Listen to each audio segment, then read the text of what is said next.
नमस्कार, मी डॉक्टर सुमेधा भोसले. मुद्द्याची गोष्ट या माझ्या यूट्यूब चॅनलमध्ये तुम्हा सर्वांचं खूप खूप स्वागत. आजचा मुद्दा काय आहे हे समजून घेण्यासाठी आपण आधी मधुराला आमंत्रित करूया. मधुरा, तुझं खूप खूप स्वागत. थँक्यू सुमेधा. आज कोणता मुद्दा आहे? हां, ते सांगायचं आहे, पण त्याच्या आधी मला हे सांगायचं आहे की मला तुला आणि आपल्या सगळ्या लोकांना सांगायला खूप आनंद होतोय आशा करता की आपण जो कॅन्सरच्या प्रिव्हेन्शनचा डाएटचा जो एपिसोड केला तो एपिसोड लोकांना इतका आवडला आणि त्याच्याबरोबर आम्हाला खूप मेसेजेस आणि फोन कॉल्स आले. त्याच्यामध्ये तुझं खूप अभिनंदन, कारण तू इतक्या सोप्या आणि सुंदर भाषेमध्ये आम्हाला समजावला.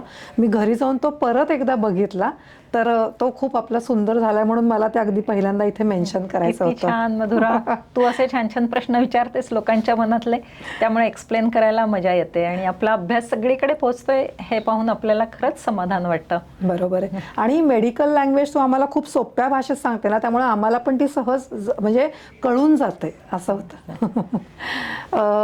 ॲक्च्युली काय बरं, मला असं सांगायचं होतं की आपण जिममध्ये म्हणजे आम्ही जिममध्ये जातो आणि प्रोटीन असं सगळीकडून ऐकू येतं आम्हाला. तर म्हणजे शरीराला प्रोटीनची खरंच किती आवश्यकता असते आणि आपल्याला कमी पडतं का प्रोटीन, तर यासाठी आज आपण प्रोटीन हा विषय घेऊन आलो आहे. पण त्याच्या आधी मला खरं सांगायचं तर एवढ्या सगळ्यामध्ये मला तुझी एक सगळ्यांना छोटीशी ओळख करून द्यायची आहे की सुमेधाबद्दल मला सांगायचं आहे की सुमेधानी जर्मन युनिव्हर्सिटीमधून मेडिकल आस्पेक्ट ऑफ ओबेसिटीमध्ये PhD केलेली आहे आणि गेले 35 वर्ष ती या क्षेत्रामध्ये कार्यरत आहे. आणि त्याचप्रमाणे सुमेधानी जवळपास 35,000 लोकांना याच्यामध्ये मार्गदर्शन केले आणि अजूनही तिच्या बऱ्याच गोष्टी सांगण्यासारख्या आहेत, पण आपल्याला वेळ पुरणार नाही, म्हणून आपण हा प्रोटीन हा विषय घेऊन आज त्याची सुरुवात करूयात. मधुरा, खरंच प्रोटीन आपण इतके दिवस म्हणतोय घ्यायचं आणि राहून गेलो, तर मधुरामुळे ते राहून गेलेले सब्जेक्ट्स ओळीने येत आहेत.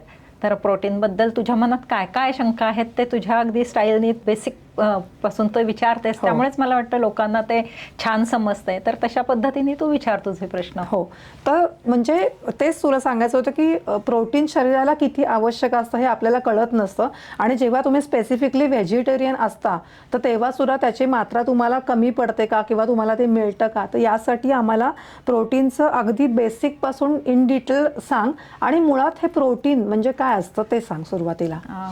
प्रोटीन, आपण न्यूट्रिशन हा शब्द ऐकलाय. न्यूट्रिशन म्हणजे मराठीमध्ये पोषण. ही पोषक द्रव्य जी आहेत म्हणजे त्याच्यामध्ये कर्बोदित पदार्थ येतात, प्रथिनं म्हणजे प्रोटीन्स येतात, फॅट्स येतात, जीवनसत्व म्हणजे व्हिटॅमिन्स आणि मिनरल्स म्हणजे खनिज असं येतात. आता ह्या 5 आणि खरं पाणी याला सुद्धा ह्या 5 जणांना आपण बेसिक न्यूट्रिएंट्स असं म्हणतो, म्हणजे बेसिक पोषण देणारे पदार्थ. त्यातले कर्बोदित पदार्थ, प्रथिनं म्हणजे प्रोटीन्स आणि फॅट्स याला मॅक्रो न्यूट्रिएंट्स म्हणतात, कारण त्याच्यामधून आपल्याला कॅलरीज मिळतात, ते जास्ती प्रमाणामध्ये आपण त्याचं सेवन करतो. व्हेरेज व्हिटॅमिन्स आणि मिनरल्स याला मायक्रो म्हणतात, कारण ते कमी प्रमाणातच घेतो आपण, त्याच्यातून कॅलरीज वगैरे मिळत नाहीत. तर प्रोटीन म्हणजे हे एक मॅक्रो न्यूट्रिएंट आहे, म्हणजे पोषक द्रव्य आहे हे प्रोटीनची तोंड ओळख. पण मग ते शरीराकरता एवढं महत्त्वाचं का असतं? खूप अगदी हा बेसिक प्रश्न आहे, पण प्रत्येकाला माहिती असायलाच हवं. कारण प्रोटीन, प्रत्येक सेल, प्रत्येक जी पेशी आहे त्याचा प्रोटीनपासून बनलेली आहे. त्याचा मूलभूत घटक हा प्रोटीन आहे, म्हणजे त्याच्यात अजून फॅट्स वगैरे असतात, पण मूलभूत घटक म्हणजे शरीराची जी बांधणी आहे त्या पेशींमुळे जी झालेली आहे तो मूलभूत घटक आहे त्याचा प्रोटीन. म्हणजे त्याच प्रोटीनपासून ह्या पेशी म्हणजे थोडक्यात टिश्यूज, सेल्सपासून टिश्यूज बनतात, ऑर्गन्स किंवा मसल्स, बोन्स, हे सगळी जी शरीराची बांधणी ती प्रोटीनमधून झालेली आहे. त्यामुळे प्रोटीन हे खूप महत्त्वाचं आहे. आणि प्रोटीनची तू जी कार्य विचारलीस वेगवेगळी, त्याच्यामधलं हे पहिलंच की आपण शाळेत शिकलोय प्रोटीन ग्रोथ अँड रिपेअर असं आपण शाळेत शिकलो की वाढीसाठी आणि शरीरातली डागडुजी करण्यासाठी. कारण प्रत्येक पेशीची नवनिर्मिती सारखी होत असते. काही पेशी 24 तासात बदलतात, काही पेशी महिनाभरात बदलतात, पण प्रत्येक पेशी सतत नवीन निर्मिती होत असते. जुनी पेशी आहे ती काढून टाकली जाते आणि नवीन फ्रेश पेशी बनवतात, शरीर बनवतं. ह्या पेशीच्या बांधणीच्या कामामध्ये म्हणजे ग्रोथमध्ये, आता तू ऐकलं लहानपणी की उंची वाढत नाही, प्रोटीन्स कमी पडत असतील, तर त्यामुळे ग्रोथसाठी आणि रिपेअरसाठी किंवा तुम्ही जिममध्ये जाता, तू म्हणालीस जिममध्ये मसल बिल्डिंग होतं, म्हणजे काय होतं तर जेव्हा तुम्ही जड वजन उचलता तेव्हा तुमचं शेवटचे जे रिपिटेशन्स असतात त्यावेळी शेवटच्या 2-3 रिपिटेशन्समध्ये जे वीक मसल फायबर्स असतात ते टेअर होतात. मग ते पुन्हा नवीन बांधणी होते त्याची, प्रोव्हायडेड तुम्ही चांगला आहार घेतला, म्हणजे त्या आहारात प्रोटीन्स असतील तर. आणि हे नवीन बांधणी झालेला जो प्रोटीन आहे तो चांगल्या पद्धतीचा, चांगल्या क्वालिटीचा असतो, तो जास्ती स्ट्रॉंग होतो, त्याचा साईज मोठा असतो, त्याचा एन्ड्युरन्स वाढलेला असतो. म्हणजे शरीराला कळतं की आता रोज काहीतरी जड उचलायचं आहे, तर त्या पद्धतीने बांधणी झाली पाहिजे. त्यामुळे पुरेशी विश्रांती आणि प्रोटीन्स आहारात घेतले की नवीन डागडुजी झालेली असते. अशीच डागडुजी आपल्याला ठिकठिकाणी असते. म्हणजे आता आपण जिममध्ये जातो ती इंजुरी वेगळी, पण काही वेळा आपल्याला ॲक्सिडेंटमध्ये इंजुरीज होतात. अशा वेगवेगळ्या ठिकाणी जी पेशींची हानी होते किंवा जीर्ण पेशी आहेत त्या नवीन बांधणी जेव्हा होत असते तेव्हा प्रोटीन्सची नितांत आवश्यकता असते. म्हणजे ग्रोथ आणि रिपेअर हा पहिला झाला. आता ही बांधणी झाल्यानंतर मग शरीरामधलं जे सगळं चलनवलन आहे ते सुद्धा प्रोटीन्सच्या थ्रूच होतं. म्हणजे कसं की आता जे मेसेजेस म्हणजे न्यूट्रिएंट्स कॅरी करायचे आहेत तर त्याच्यासाठी हिमोग्लोबिन हे एक प्रोटीनच आहे. हिम म्हणजे आयन आणि ग्लोबिन म्हणजे प्रोटीन. नंतर एन्झाईम्स विविध असतात, आपण त्याच्याबद्दल पुढे प्रोटीन्सचे प्रकार बघताना बघूच याती की त्याच्यामधून हे चलनवलन होतं. हॉर्मोन्सची काही विविध कार्य आहेत.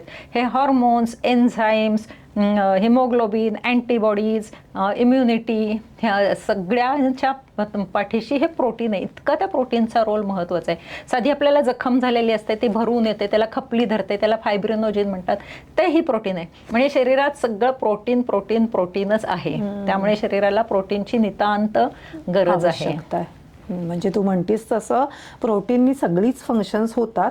आणि महत्त्वाचं म्हणजे शरीराची जोडणी किंवा बांधणी यासाठी सुद्धा प्रोटीन लागतं. प्लस शरीरातली सगळी महत्त्वाची कार्य होण्याकरता सुद्धा प्रोटीनचा समावेश आहे. हो, पण मग असं असेल तर मग प्रोटीनची अशी काही व्हेजिटेरियन, नॉन व्हेजिटेरियन असे काही प्रकार आहेत का?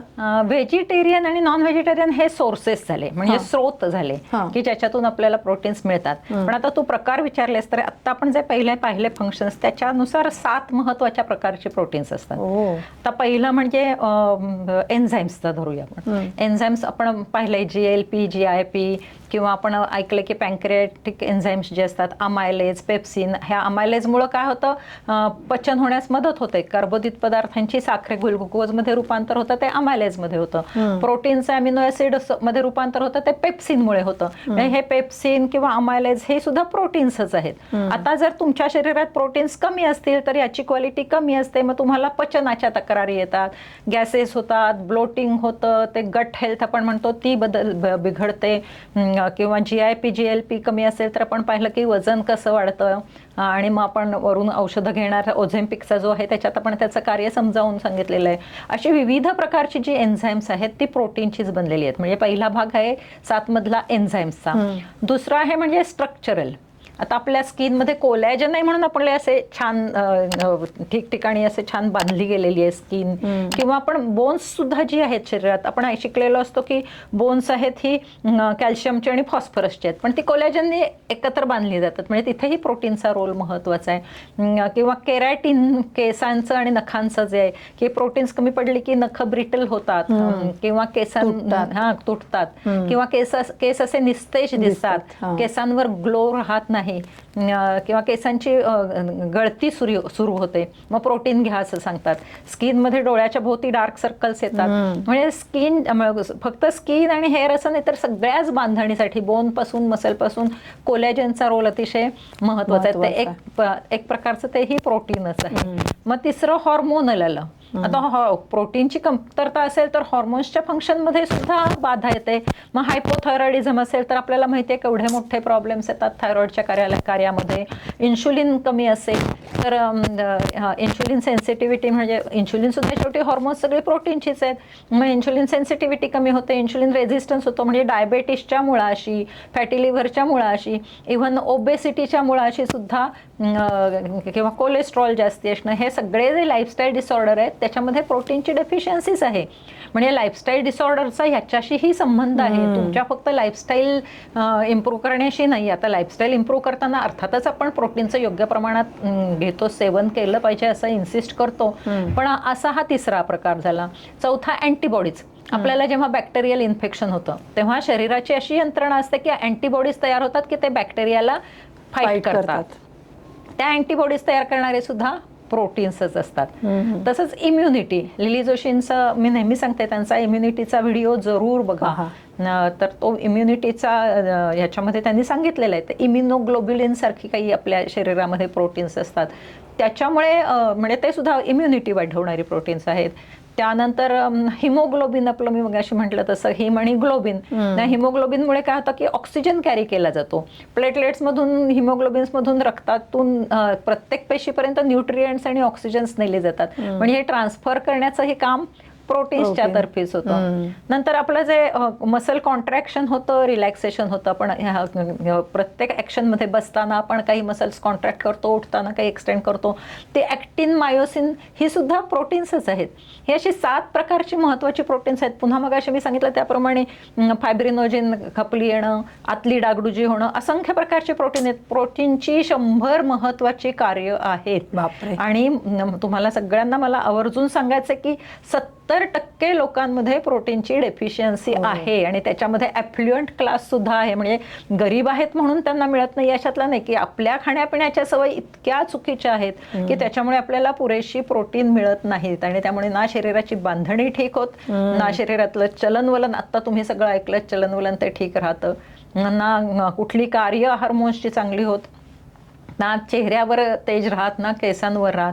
म्हणजे आपल्या आई वडील जेवढे आपल्याला चांगल्या पद्धतीने देतात तेवढं आपण आता घेतोय का स्वतः याच्याकडे बघण्याची वेळ आलेली आहे. तर महत्त्वाचं म्हणजे ही इतकी महत्त्वाची माहिती आहे. आणि तुम्हाला मी याच्यामध्ये माहिती देणार आहे की ह्या प्रोटीनचे स्रोत काय आहेत, ह्या प्रोटीन्स कुठल्या प्रमाणात किती घ्यायची आहेत, किंवा ज्या प्रमाणात आवश्यकता ती कशी मिळतील, हे सगळी जर माहिती मी तुम्हाला देते तर तुम्ही आधी सबस्क्राईब करा. कारण तुम्हाला पुढचा एपिसोड आहे, ही सगळी माहिती एका एपिसोडमध्ये होणार नाही. आणि मला खात्री आहे मधुरांनी प्रश्न आणलेत म्हणजे व्हरायटी असणार आहे. त्यामुळे आधी चॅनल सबस्क्राईब करा, लाईक करा, शेअर करा, म्हणजे पुढचा एपिसोड तुमच्यापर्यंत येईल. तुमच्या मुलाबाळांना पाठवा हा एपिसोड, म्हणजे त्यांचं जर बाहेर कुठे हॉस्टेलवर वगैरे असतील तर ते किती प्रमाणात प्रोटीन सेवन करतील हे लक्षात येईल. तुम्हाला माहिती आहे सबस्क्राईब कसं करायचं. तिथे जो बेलचा आयकॉन दिसतोय त्याच्यावर टॅप करा, किंवा तिथे असं सबस्क्राईब लिहिलेलं आहे त्याच्यावरती टाईप करा. मी थांबू त्याच्यासाठी. केलं तुम्ही सबस्क्राईब. मग आता आपण चालू करूया. ओके, ही तर महत्त्वाची बघितलं म्हणजे प्रोटीनचं इतकं महत्त्व. पण मग मला माझ्यासाठी किती प्रोटीन रोज घ्यायला पाहिजे, किंवा मी काय होतंय जिममध्ये जातीये आणि माझा ट्रेनर मला म्हणतोय की मॅडम प्रोटीन घ्या, पण मला ते कळत नाही की मला माझ्या शरीरासाठी किती प्रोटीन आवश्यक आहे, किंवा इतर लोकांसाठी, किंवा वृद्ध लोक आहेत जे व्यायाम करत नाही, तर सगळ्यांना प्रोटीन साधारण किती प्रमाणामध्ये लागतं? अगदी छान प्रश्न आहे. किती प्रमाणात प्रोटीन्स घ्यायचे?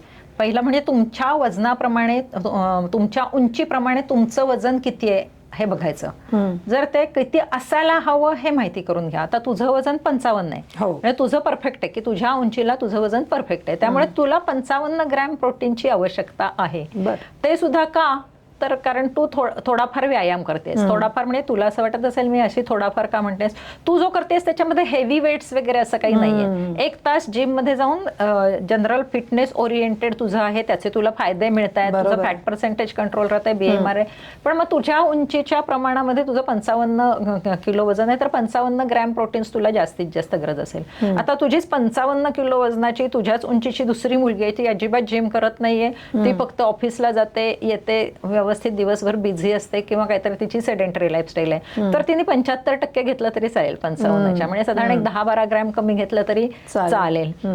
वेरॅज तुझ्याच वजनाची आणखीन एखादी मुलगी आहे, ती जिम मध्ये अगदी हेवी वर्कआउट करते, तिचे मसल्स बिल्डिंग चालू आहे, तिच्या बॉडीमध्ये फॅट पर्सेंटेज ही कमी झालेलं आहे, तिने साधारण 1 किलोला 1.5 ग्रॅम प्रोटीन घेतलं पाहिजे. म्हणजे साधारण 75 ते 80च्या दरम्यान इतकं ग्रॅम प्रोटीन तिला मिळायला पाहिजे. म्हणजे एखाद्या पुरुषाचं वजन 80 किलो असेल, जेवढं किलो वजन तितके ग्रॅम प्रोटीन, जर तुम्ही ऍक्टिव्ह असाल तर. जर तुम्ही सेडेंटरी असाल तर 0.75 ग्रॅम, 75% त्याचे घ्यायचे. आणि जर तुम्ही म्हणजे 75% ऑफ 80चे किती होतील, 60 ग्रॅमच प्रोटीन घ्या. आणि जर तुम्ही जिममध्ये भरपूर व्यायाम करत असाल तर तुम्ही 1 किलोला 1.5 ग्रॅम या हिशोबामध्ये घेतलं तरी चालेल. आणि अगदी बॉडी बिल्डर वगैरे असाल तर तुमचा रिजाईम थोडा वेगळा आहे, कारण हा सगळा आपल्या जनरल फिटनेस ओरिएंटेड आपल्यासारख्या लोकांसाठीचा हा आहे. आणि ज्यांना जर असं स्पेशल कुणाला हवं असेल की मी बॉडी बिल्डिंग करतोय, मी किती प्रोटीन्स घ्यायला पाहिजेत, माझे फॅट्स किती असायला पाहिजेत, तर तुम्ही मला खालती कमेंटमध्ये लिहा. आता मी तुम्हाला सगळ्यांना एक एक्सरसाइज देणार आहे की तुमची उंची किती आहे, किती किलो आहे, वजन किती किलो आहे, मग त्या उंचीच्या प्रमाणात तेवढं आहे का वजन. कारण आता जर सपोज तुझं वजन तुझ्या उंचीला 55 किलोच्या जी 65 आहे, म्हणजे 10 किलो जास्ती आहे, तर तू 65 ग्रॅम घ्यायची नाहीये. आयडियल वजन जेवढं आहे तेवढीच घ्यायचे. नाहीतर एखाद्या मुलाचं 100 किलो वजन असेल म्हणून तो 100 ग्रॅम प्रोटीन, तर त्याचं आणखी वजन वाढत जाईल. त्याचं वजन जर 80 किलो असायला हवं आणि ते 100 आहे, तर त्यांनी 80 ग्रॅमच घ्यायला हवेत. त्यामुळे तुम्हाला हा एक्सरसाइज आहे की खालती तुमचं वजन किती आहे आणि तुम्ही किती ग्रॅम प्रोटीन घ्यायला हवं हे तुमचं तुम्ही लिहा. कारण तुम्हाला माहिती आहे की मी ऍक्टिव्ह आहे, सेमी ऍक्टिव्ह आहे, सेडेंटरी आहे.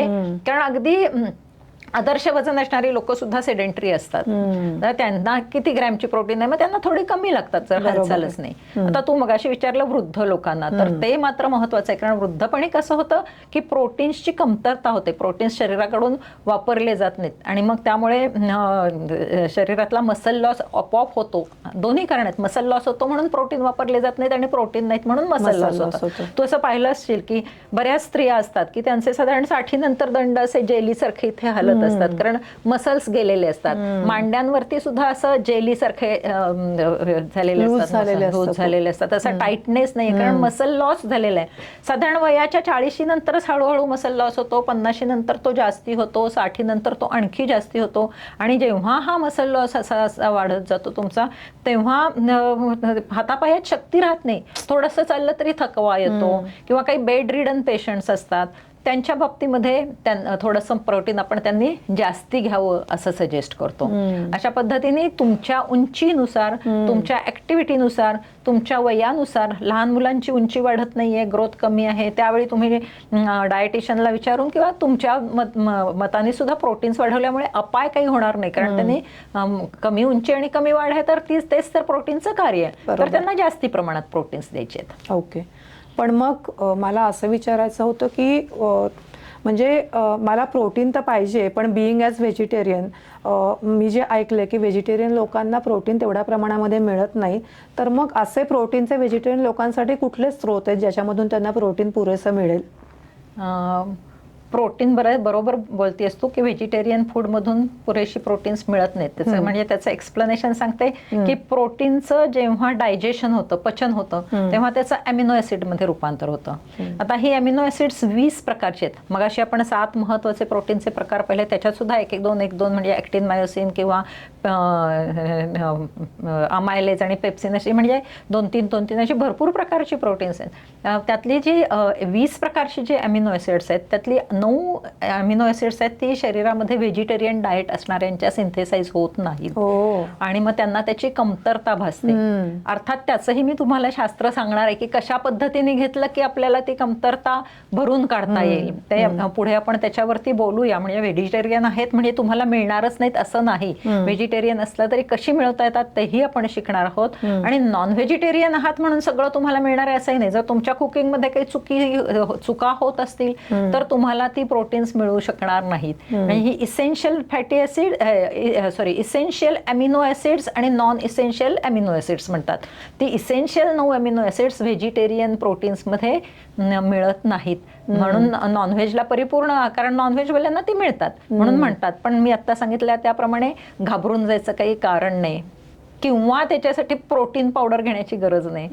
मला पुढे तो प्रश्न विचारायचाच ऍक्च्युली की मी आता सध्या एक्सरसाइज करते तर तो ट्रेनर मागे लागला की मॅडम तुम्ही आता सध्या छान करताय, म्हणजे स्ट्रेंथनिंग करताय, तर तुम्ही प्रोटीन पावडर घ्या. तर जर का व्हेजिटेरियन ह्याच्यामधून पुरेसे मला प्रोटीन मिळणार असेल तर मला प्रोटीन पावडर घ्यायची खरंच तशी गरज आहे का? खरं तर मी प्रोटीन पावडर्स घेण्याच्या अगेन्स्ट आहे. अर्थात ते चूक नाही. आता आपण जसं बोललो की वृद्ध लोक आहेत की ज्यांनी बेड रिडन आहेत ना, त्यांना ते व्यायाम करू शकणार आहेत कदाचित त्यांची प्रोटीन्स ऑलरेडी कमी पडतात, म्हणजे खाल्लेलं पचतच नाहीये, पचन नसताना पुन्हा प्रोटीन्स तशी पोचायला जड असतात. आपण पाहतो की काही जास्ती आपण प्रोटीनयुक्त पदार्थ खाल्ले तर थोडासा डायजेशनला त्रास होऊ शकतो, जर व्यवस्थित व्यायाम नसेल, व्यवस्थित त्याच्याबरोबर काळजी घेतली नसेल तर.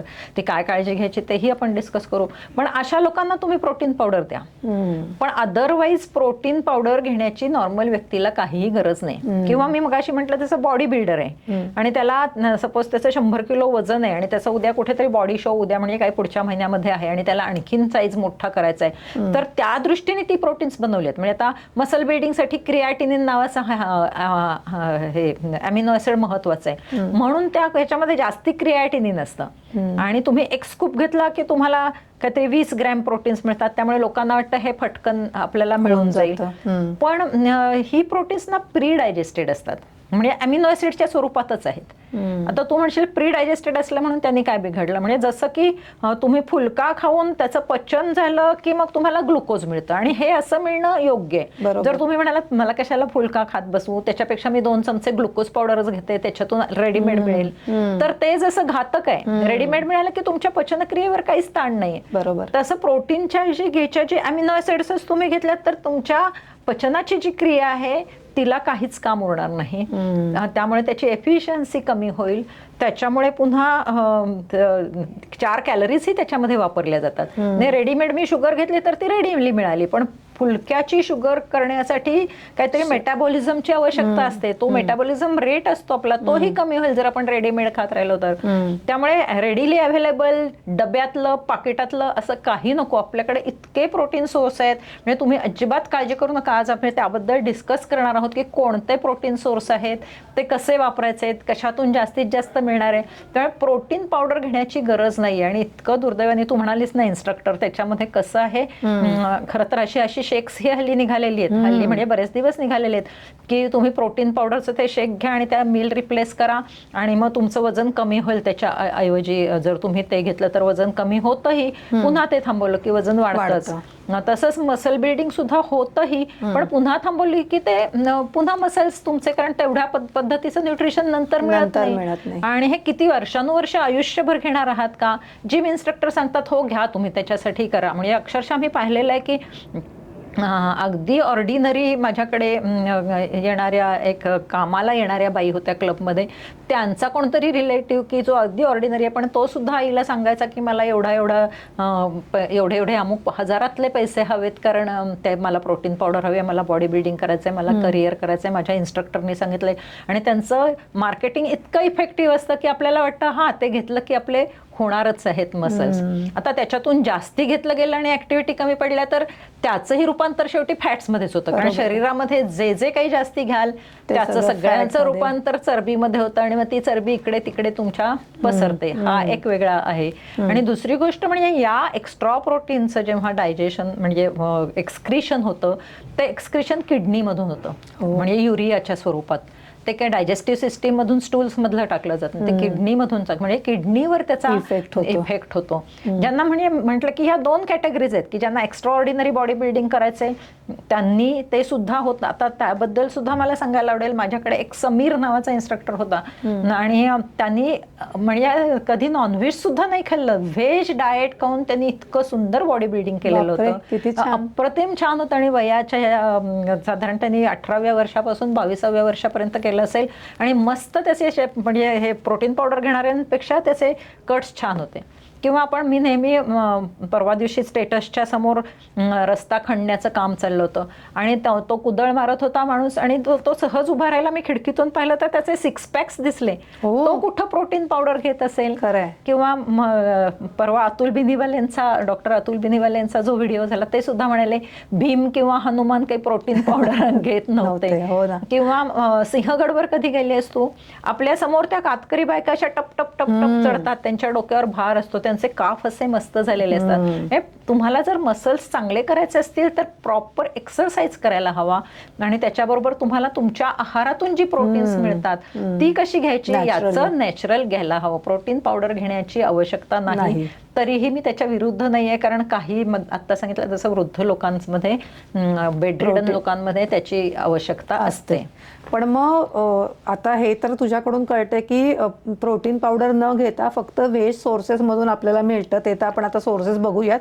पण मग नॉन व्हेजिटेरियन जी लोक आहेत त्यांना तर काय त्याच्यामधून मिळतच असेल ना? म्हणजे आपण जे ते नेहमी म्हणतो की संडे हो या मंडे, रोज खाऊ अंडे, तर मग ते तितकंच खरं असावं ना? हो हो, अंड्यामध्ये खूप अंडा हा अतिशय प्रोटीनच्या दृष्टीने छान पदार्थ आहे. एका अंड्यामध्ये साधारण 6.5 ते 7.5 ग्रॅम प्रोटीन्स असतात. आणि त्या अंड्याचं महत्वाचं म्हणजे, आता थोडंसं हे डिटेल होईल, तुम्हाला अवघड वाटेल, पण तरी माहिती असावं म्हणून सांगते की त्याची बायोलॉजिकल व्हॅल्यू म्हणजे काय, की ते खाल्ल्यानंतर त्यातली सगळीच्या सगळी प्रोटीन्स बॉडीकडून वापरली जातात. किंवा त्याचा PER म्हणजे प्रोटीन इफेक्टिव्हिटी रेशो जो आहे तो खूप चांगला आहे. किंवा त्याचा न्यूट्रिशनल व्हॅल्यू जी आहे युजेबल, ती सुद्धा खूप चांगली आहे. म्हणजे सगळं जर आपल्याला त्याच्यातून खाल्लेलं, म्हणजे फॉर एक्झाम्पल एक अंड खाल्लं की तुला ती 7.5 ग्रॅम प्रोटीन्स मिळाली म्हणजे मिळाली. आता गव्हामध्ये सुद्धा प्रोटीन्स आहेत. आपण म्हणतो 10% to 11% तृणधान्यामध्ये प्रोटीन्स असतात. तर मग आपल्याला 100 ग्रॅम गव्हामधून जर आपल्याला 10 ग्रॅम प्रोटीन्स मिळाली तर त्यातली 5 ग्रॅम्सच वापरली जातात शरीराकडून. तसं अंड्याचं होत नाहीये. त्याच्यामुळे अंड हे खूप चांगलं आहे. फक्त आता मग त्या अंड्याच्या बाबतीत सुद्धा खूप गमती जमती मी ऐकल्यात. कोणाकोणाला वाटतं ते शिजवून खाऊ नये, किंवा कोणी कोणी त्याला भरपूर तेल तूप घालून ऑमलेट करून खातात, बुर्जी करतात. कोणी दुधामध्ये, किंवा कोणी तर डायरेक्ट फोडून खातात, म्हणजे जे बॉडी बिल्डिंग करतात. डायरेक्ट फोडून खाल्ली म्हणून तुम्हाला जास्ती प्रोटीन्स मिळणार आहेत असं काही नाही. ऑन द कॉन्ट्ररी, साल्मोनेला सारखं इन्फेक्शन होऊ शकतं. हे अगदी लक्षात ठेवा की आपल्याला इन्फेक्शनला सामोरं जायचं नाहीये. त्यामुळे अंड जे खायचं ते नेहमी शिजवून खा, किंवा पोच करून खा, किंवा कमी तेलावर त्याचं ऑमलेट करा. त्याचा स्वाद राहू दे, तेला तुपाचा स्वाद नको. आणि मी त्यानंतर तुम्हाला कॉम्बिनेशन सांगणार आहे की त्याच्यामध्ये कसं अंड्यामध्ये आणखीन कसं इंटरेस्टिंग करता येईल. त्यामुळे अंड जर शक्य असेल तर रोज खा. जर तुम्हाला असा कुठला टॅबू नसेल की व्हेजिटेरियन आहे म्हणजे मी अंड सुद्धा हे करणार नाही, तर मी असं जनरली सांगते की तुम्ही जसं औषध घेता ना तसं घ्या. मग त्या औषधात काय घटक आहेत आपण कुठे विचार करतो तसं घ्या. आणि अगदीच जर तुम्हाला अंड शक्य नसेल तर काळजी करू नका. व्हेजिटेरियन मधून, फूड मधून सुद्धा तुम्हाला छान हे मिळतात, प्रोटीन्स मिळतात, म्हणजे पूर्ण होतं. पण तरी सुद्धा नॉन व्हेजिटेरियन लोकांना जास्त त्याचा फायदा आहे, कारण त्याच्यामधून बऱ्यापैकी नॅचरली मिळू शकतात. म्हणजे अदर दॅन अंडी सुद्धा फिश मधून किंवा तुमच्या ह्याच्यामधून सुद्धा त्यांना प्रोटीन्स मिळतात. त्यांना उत्तम प्रोटीन्स मिळतात नॉन व्हेजिटेरियन वाल्यांना आणि व्हेजिटेरियन वाल्यांना. मला मी आज चार्ट तुला पाठवायचा विसरले, मी आता तुला चार्ट पाठवते, तोही तू लोकांना वाचून दाखव. आणि आपण लोकांना एक टॉप सोर्सेस ही सांगूया की प्रोटीन्स मिळतात. तर तो चार्ट मी तुला आत्ता लगेच पाठवते, कारण लोकांना वाचून दाखवलं ना की जास्त लक्षात राहील. आणि मी इथे पेस्टही करणार आहे. तुझा फोन आहे ना तुझ्या जवळ? आहे. तर मुख्य म्हणजे आधी आपण तो चार्ट बघण्याच्या आधी याचीही माहिती सांगूया आपण की महत्वाचे टॉप 10 पदार्थ सांगूया. व्हेजिटेरियनची तुला उत्सुकता आहे ना? तर सगळ्यात म्हणजे सोया प्रॉडक्ट्स. त्या सोया प्रोडक्ट्स मध्ये सोया चंक्स जे आहेत त्याच्यामध्ये 50 ग्रॅम प्रोटीन्स आहेत. बापरे. म्हणजे आता तुझी प्रोटीनची जर तू 100 ग्रॅम खाल्लंस तर सहज रिक्वायरमेंट पूर्ण होईल. आता ती रिक्वायरमेंट पूर्ण होण्यासाठी फक्त सोया चंक्स खावं तसं नाही, कारण आपण नेहमी म्हणतो व्हरायटी हे प्रिन्सिपल पाहिजे, कारण सगळ्या प्रकारचे अमिनो ऍसिड्स आपल्याला पाहिजेत. आणि आता आपण जसं पाहिलं की त्याचा PER किती आहे, NPU किती आहे, किंवा बायोलॉजिकल किती व्हॅल्यू आहे, हे आपल्याला सगळ्यांना एवढा अभ्यास करण्याची गरज नाही. आपण एवढं लक्षात ठेवूया की व्हरायटी घ्यायची. त्याच्या खालोखाल सोयाबीनचा पहिला नंबर लागतो. दुसरा नंबर फुटाणे. लहानपणी खाल्लेत कधी ते त्रिकोणी कोणामध्ये मिळणारे, शाळेच्या बाहेर मिळायचे, तर त्याच्यामध्ये 25 ग्रॅम प्रोटीन्स आहेत. माझ्या मैत्रिणीचा आता एक मुलगा आहे, तो बाहेरगावी असतो, तर तो दररोज मिक्सरमध्ये 100 ग्रॅम 200 ग्रॅम फुटाण्याची पावडर करतो, त्याच्यामध्ये दूध टाकतो आणि सत्तूचं हे म्हणतो की ते सत्तूचं झालेलं आहे आहार, आणि त्याला छान प्रोटीन्स मिळतात, कारण 50 ग्रॅम तिथेच मिळाले 200 म्हणून. तिसरा नंबर लागतो पनीरचा. पनीर तर सगळ्यांनाच आवडतं. त्याच्यामध्ये सुद्धा 20-25 ग्रॅम 100 ग्रॅम मध्ये आहेत. तर 100 ग्रॅम पनीर खाल्लं जातं आपण जर त्याचे टिक्के वगैरे केले तर. चौथा नंबर आहे किनवामध्ये चांगले प्रोटीन्स आहेत. साधारण 10 ते 12 ग्रॅम्स 10 ते 12 ग्रॅम्स 100 ग्रॅम मध्ये आहेत. ओट्समध्ये 14 ग्रॅम्स आहेत, दह्यामध्ये 8 ते ग्रॅम्स आहेत, नंतर राजमामध्ये 8 ते 10 ग्रॅम्स आहेत, छोल्यामध्ये 8 ते 10 ग्रॅम्स आहेत. म्हणजे हे आता मी सगळे रेडी टू इट यातलं सांगते, कच्च्या ह्याच्यातलं सांगत नाही, कारण कच्चं कोणी 100 ग्रॅम खात नाही. 100 ग्रॅम आपण सगळ्या फॅमिलीसाठी निदान 2 लोकांच्यात असेल तर 2 लोकांच्यात किंवा 3 लोकांच्यात आपण 100 ग्रॅम 150 ग्रॅम करतो. त्यामुळे रेडी टू इट मध्ये ते 8 ते ग्रॅम्स आहेत. आणि आपल्या ज्या डाळी आहेत त्याच्यामध्ये सुद्धा 8 ते ग्रॅम 10 ग्रॅम हे प्रोटीन्स आहेत. पुन्हा एकदा तुला रिपीट करता येईल? हो, नक्कीच करता येईल. तुझं म्हणणं आहे सगळ्यात पहिला नंबर लागतो तो सोयाचा, त्याच्यानंतर दुसरा नंबर लागतो फुटाण्याचा, त्याच्यानंतर पुढचा नंबर लागतो पनीरचा, त्याच्यानंतर पुढे तू टोफू पण म्हणाली होतीस का? टोफू पण आहे. टोफू पण आहे. त्याच्यानंतर काय आणखीन? दही आहे, बरोबर आहे, किनवा आहे, छोले आहेत, ओट्स आहेत, बरोबर. आणि आता मी तुला चार्ट पाठवते, तोही तू वाच. पण त्याच्या आधी आपण नॉनव्हेजचे सुद्धा सोर्सेस बघूया, कारण आता तू रिलॅक्स झालीस की आता मी व्हेजिटेरियन आहे तरी मला व्हेजच्या भरपूर गोष्टी कळल्या. फक्त आता त्या कशा घ्यायच्या, काय घ्यायच्या हे मात्र तू आम्हाला सांगणार आहे. आणि तुला हेही कळलं की तुला 55 ग्रॅमची गरज आहे, कारण तू व्यायाम करतेस. त्यामुळे तुम्हालाही आता यातले कुठले सोर्सेस लागू होतात, कुठले आवडतात, ते कसे करायचे, या सगळ्याची माहिती हवी असेल तर तुम्ही कमेंटमध्ये लिहा. ज्यांनी कमेंटमध्ये मला विचारले आतापर्यंतच्या सगळ्या यांना, त्यांना मी अतिशय व्यवस्थित उत्तरामध्ये पूर्ण काउन्सिलिंग केलंय. तर I am ready to counsel you. मी तुम्हाला सगळ्या गाईडलाईन्स द्यायला तयार आहे, तुम्ही विचारा. आता आपण नॉनव्हेजचे सोर्सेस बघूया. नॉनव्हेजमध्ये सगळ्यात जास्ती चिकन ब्रेस्ट 30 ग्रॅम प्रोटीन्स असतात. त्यानंतर टर्कीमध्ये सुद्धा 30 ते 32 ग्रॅम प्रोटीन्स असतात. त्यानंतर मटन कलेजी, त्याच्यामध्ये 22 ग्रॅम आहेत. मटन, त्याच्यामध्ये सुद्धा 22 ग्रॅम आहेत. फक्त मटन आणि मटन कलेजी हे रेड मीट आहे, आणि रेड मीटमध्ये जरा सॅच्युरेटेड फॅट्स आहेत. आपण सॅच्युरेटेड फॅट्स पासून थोडंसं लांब राहणार आहोत. त्यामुळे कलेजी म्हणजे काय असतं? कलेजी म्हणजे लिव्हर, मटनचं लिव्हर असतं, त्याला कलेजी. त्यानंतर टुना फिश, साल्मन फिश, त्याच्यामध्ये पण चांगलं प्रमाण आहे प्रोटीनचं, 15%, 18%, 15 ग्रॅम, 18 ग्रॅम एवढं प्रोटीन आहे. अंड आत्ता पण पाहिलं. आता अंड्यामध्ये सुद्धा लोक म्हणतात की एग योक खायचा की नाही, त्याच्यामध्ये कोलेस्ट्रॉल असतं. तर लक्षात ठेवा की हे बाहेर जे कोलेस्ट्रॉल असतं ते घेतल्यामुळे शरीरातलं कोलेस्ट्रॉल वाढत नाही. शरीरामध्ये तुम्ही सॅच्युरेटेड फॅट्स घेतली आहेत, प्रमाणापेक्षा जास्ती फॅट्स घेतली आहेत, किंवा प्रमाणापेक्षा तुमचं वजन जास्ती आहे, मग तुम्ही कार्बोहायड्रेट्स घेऊन किंवा जास्ती प्रोटीन्स घेऊन जरी फॅट्स वाढली असतील तर त्या फॅट्समधून आपलं कोलेस्ट्रॉल तयार होत असतं. त्यामुळे ओबेसिटीमुळे किंवा त्या कोलेस्ट्रॉल तयार होण्याच्या मेकॅनिझममध्ये तुमचा आहार चुकीचा असल्यामुळे कोलेस्ट्रॉल तयार असतं. अंड्याचा योगही महत्वाचा आहे. त्याच्यामध्ये B12 आहे, हल्ली B12ची डेफिशियन्सी असते ठिकठिकाणी.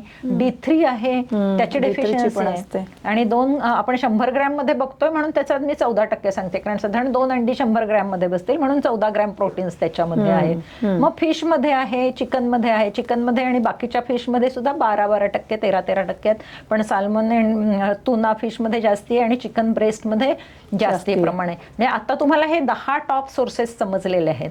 तर या 10 टॉप सोर्सेस मधली तुमची कुठली आवडीची आहेत आणि तुम्ही ती कशी मॅनेज करणार आहात हे लिहून जर मला पाठवलं तर मी तुम्हाला तशा पर्सनल गाईडलाईन्स देईन. बरोबर आहे. अंड्याच्या बाबतीत आणखी एक मला विचारतात लोक की अंड बाहेरून लावले तर केस छान होतील का, किंवा चेहऱ्याला लावलं तर असं त्याचा फेस पॅक होईल का वगैरे, ग्लो येईल का. तर आता जनरली तो फेस पॅक लावतात आणि त्यामुळे ते वाळल्यानंतर तिथे स्ट्रेच होऊन तिथे थोडं सर्क्युलेशन वाढतं.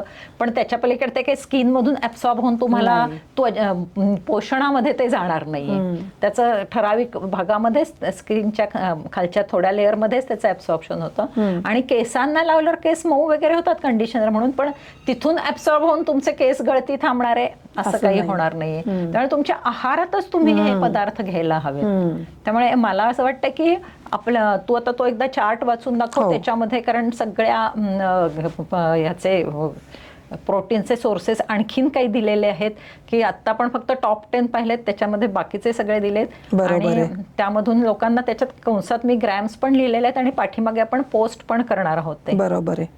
मग आता इथे जवळपास 20 बेस्ट सोर्सेस ऑफ प्रोटीन, जे 100 ग्रॅममध्ये पर हे किती आहे ते मी वाचून दाखवते.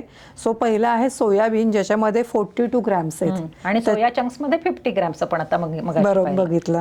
त्यानंतर आता सोयाच्या शेंगा आहेत आणि त्याच्या जे हिरवे दाणे असतात ना ते पण फार छान असतात आरोग्याला, त्याच्यातही 50 ग्रॅम्स प्रोटीन्स आहेत. ओके. मग येतात पीनट्स मध्ये 26 ग्रॅम प्रोटीन. आपण लहानपणी मी मगाशी पाहिलं फुटाणे खायचो, तसं शेंगदाणेही खायचो किंवा लहानपणी शेंगदाण्याचा लाडू वगैरेही खायचो. हल्लीची मुलं शेंगदाणे खात नाहीयेत, त्यामुळे ते वाढीच्या वयात त्यांनी खाल्लं पाहिजे. त्याच्यात व्हिटॅमिन ई पण खूप छान आहे, गुड फॅट्स आहेत आणि त्याच्यात. बरोबर आहे. मग आहे आल्मंड मध्ये 21 ग्रॅम आहेत. बदाम तर खायलाच हवेत. बदामाबद्दल खूप लोक हल्ली खातात आठवणीने, आणि त्याचा आपण मेमरीशी आणि ब्रेन हेल्थशीही संबंध लावतो, कारण त्यात omega 3 fatty acids, fatty acids आहेत आणि प्रोटीन्स ही उत्तम आहेत. बरोबर आहे. पुढे येतं वॉलनट, ज्याच्यामध्ये 15 ग्रॅम. पुन्हा त्याचंही मेंदूच्या आरोग्यामध्ये आहे आणि 15 ग्रॅम आहेत. आणि नक्की खावीतच आमंड्स, ब्रेन हेल्थच्या दृष्टीने आमंड्स आणि वॉलनट्स म्हणजे अक्रोड आणि बदाम. बरोबर आहे. मग येतं सनफ्लॉवर सीड, ज्याच्यामध्ये 21 ग्रॅम आहेत. हो, सनफ्लॉवर सीड, भोपळ्याच्या बिया, सूर्यफुलाच्या बिया, हे सुद्धा प्रोटीनचे उत्तम सोर्सेस आहेत. बरोबर आहे. मग टोफू येतं, टोफू मध्ये 8 ग्रॅम आहे. हो, मगाशी टोफू बद्दल बोलायचं राहून घेतलं. टॉप 10 सोर्स मधला टोफू आहे. पण टोफू पण खूप छान आहे, कारण सोयाचंच आहे ते, त्यामुळे ते चांगलं. आणि पनीरला रिप्लेसमेंट आहे ते. हो. मग येतं किनवा मध्ये 16.5 ग्रॅम येते पर 100 मर्च. बऱ्यापैकी भाताला बऱ्यापैकी रिप्लेसमेंट आहे. ज्यांना सवय असेल त्यांनी किनवाचा जरी भात करून खाल्ला तरी. त्यानंतर ग्रीन पीस आहे, ग्रीन पीस मध्ये 7.2 ग्रॅम येतं. म्हणजे साधे सोर्सेस आहेत. हो. मग ओट्स येतं, ओट्स मध्ये 11.5 ग्रॅम येतं. हा, फक्त ओट्स काही लोक नुसतेच भिजत टाकून दुसऱ्या दिवशी तसेच खातात. तसं नका करू, थोडे कुक करून खा, नाहीतर डायजेशनचा काहीतरी प्रॉब्लेम. एकतर ते लॅक्झेटिव्ह आहेत, त्यामुळे ते थोडे कुक करून खाणं चांगलं. मग चिया सीड्स आहेत, चिया सीड्स मध्ये जवळपास 17 ग्रॅम असतात. 17 ग्रॅम्स आपण सध्या उन्हाळ्यामध्ये चिया सीड्स पाण्यामध्ये घालून. पंपकिन सीड्स आहे, ज्याच्यामध्ये 19 ग्रॅम मिळतात. चांगले आहे. बरोबर आहे. त्यानंतर मशरूम आहेत, मशरूम मध्ये 4 ग्रॅम. मशरूम ग्रॅम मध्ये म्हणजे भाजी असून त्याच्यामध्ये एवढं प्रोटीनचं प्रमाण आहे.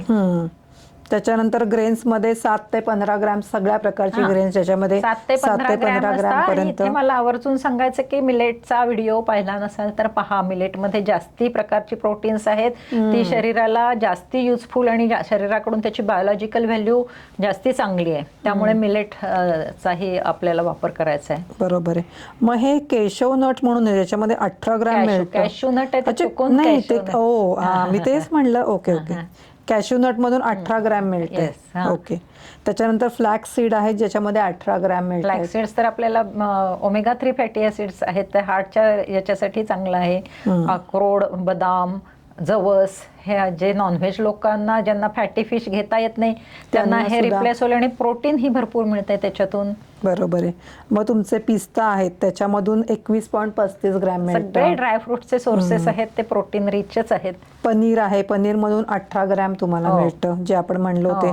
आणि मग आपल्या सगळ्या डाळी आहेत, डाळींमधून जवळपास 20 ते 25 ग्रॅम प्रोटीन मिळतं. फक्त आता ह्या सगळ्यातलं जास्तीत जास्त प्रोटीन मिळवण्यासाठी आपल्या कुकिंगच्या स्टाईल मध्ये पण आपल्याला बदल करायचा आहे. ती कशी मिळवायची आहेत ते ही, नाही तर आपण वाचलंय आणि जर आपण योग्य पद्धतीने घेतली नाही तर वाटेल की एवढी मी घेते प्रोटीन्स तरी मला डेफिशियन्सी का आहे. बरोबर. ते कसं घ्यायचं हे आपण पुढच्या एपिसोड मध्ये बघूया, कारण तो थोडासा लेंथी आहे प्रोसेस. त्याच्यामध्ये आपण लोकांना ऍक्च्युअल मील प्लॅन पण करून सांगूया की ब्रेकफास्टला काय पदार्थ घेऊ शकतात, लंचला काय घेऊ शकतात, डिनरला काय घेऊ शकतात, आणि कुठल्या चुका टाळायच्या, आणि प्रोटीन्स कशी वापरायची, आणि प्रोटीन डेफिशियन्सीला कसं दूर करायचं, प्रोटीन सफिशियंट कसं व्हायचं.